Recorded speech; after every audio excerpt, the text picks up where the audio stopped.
Well, even the biggest cynic here, or grouch, or whatever you want to call TJ, has to get fired up about opening day, a shot for no reason. Yankees and the Mets here celebrating opening day, and someone will explain to me at some point why they opened both at home, both at 1 o'clock games, but that for another day here. Tens of thousands of fans filing through the turnstiles in the Bronx and in Queens here. And in Yankee land, the Yanks try to go for another World Series title, albeit with an aging roster and certainly a lot of injuries. While at Citi Field, similar scene as fans of the Amazings had excitement, at least for the first game of the season. I'm sorry, George.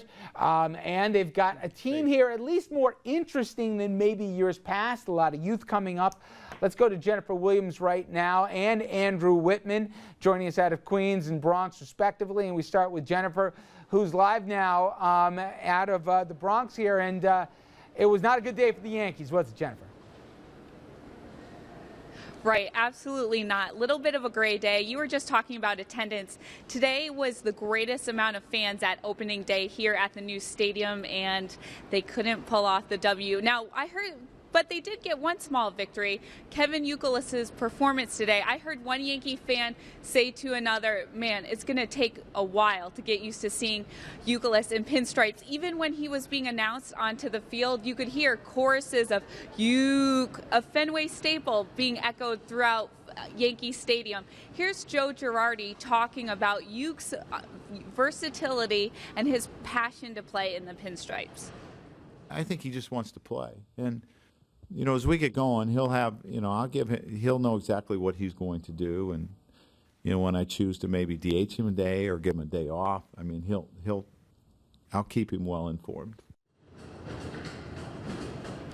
And, you know, it was Uke's offensive effort in the fourth inning that kind of, you know, sparked the Yankees' offensive effort when he drilled that ball into the left corner.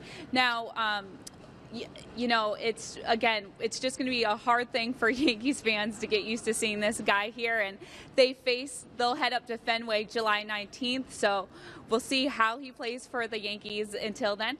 Now, Rich, back to you. Thank you. And the Yankees coming out of the short end of the stick today, 8-2 here, and it was not pretty. Now, obviously, the Yankees not the only team in action today. The Mets also started the 2013 campaign of the game against the Padres, and joining us from Citi Field in Queens is the unadulterated Met fan himself, Andrew Whitman. Not a bad gig here, Andrew. Don't complain. I gave you a little love and gave you opening day with the Mets here. How'd it go? Well, you know, it went pretty well. If you like an 11-2 win on opening day, Rich. Greetings from the press box here at Citi Field. This is where Gary Cohen and Howie Rose broadcast their games from, and their broadcast certainly happy ones today. Opening day for the Mets, an 11-2 win over the Padres. The game itself now just a memory, but the memory going to linger on, and for more than just the final score, certainly for all of the people who showed up here, and it seemed as though everybody who did had their own reasons for wanting to be here. Just the fans being here, just the feeling, the excitement to be here. The excitement was easy to see at Citi Field Monday. Even the everyday pregame field prep seemed to take on extra meaning for this home opener. Everyone, it seemed, had something unique that brought them to the ballpark. It's my first time at a Mets game, and it's just really exciting to go. Especially the families. I've been coming since I was a little kid. This is our first opening day, and it's a family tradition. Even if some fans still needed some help with the game. I like the food. David, right. Then there was 90-year-old Ed McCoy, a baseball fan since the days of Cobb, Gehrig, and Ruth, finally at his first opening day. Your first opening day in all these years of following baseball, is it special for you? Yeah, he's taking me. It's not costing me anything. And even for everyday fans, opening day remains something special. No, I've been here every opening day since 1964. What is it about opening day? It's a special day, you know, new season, enthusiastic fans, beautiful weather. You know, it's just opening day, man. Nothing like it. They cheered old heroes like Mets legend Rusty Staub, who threw out the first pitch, their cheers growing in volume as game time approached. The Mets did their part, beating the visiting Padres and giving their fans even more reason to cheer and dream. If we go 1-0, we have the best record in baseball, don't we? Couple of additional notes. Mets center fielder Colin Cowgill hitting a grand slam today. He becomes just the second Mets player ever to hit a grand slam on opening day. If you had Todd Huntley, you advanced to double jeopardy on that one. The Mets also announced that the game was a sellout, though it looked to me as though the team must have been counting a few empty seats as part of the paid attendance today. Some fans may have stayed away from a less than stellar spending offseason for this team. But certainly all smiles again here at Citi Field, an 11-2 win. They go back at it against the Padres on Wednesday as they try for 2-0 on their way to 162-0. But for now, that's the latest from here at the home of the first place New York Mets, Citi Field. Rich? Well, two things, Andrew. First of all, no one at the table is remotely surprised that you're coming to us from nice, toasty confines of a press booth, not braving the elements at all. And secondly, are you truly delusional now, thinking that these upstarts are going to have some phenomenal year, or do you look at the roster and see a lot of holes? You know, you look at the roster, and there are certainly a lot of holes, Rich, but you're talking about a team that has the miracle Mets and the you gotta believe Mets, so why not a win on opening day to get people believing? You're only out of first place once you lose a couple of games, Rich. Talk to me about that on Wednesday or hopefully later. Yes, fair enough, Andrew. Thank you very much.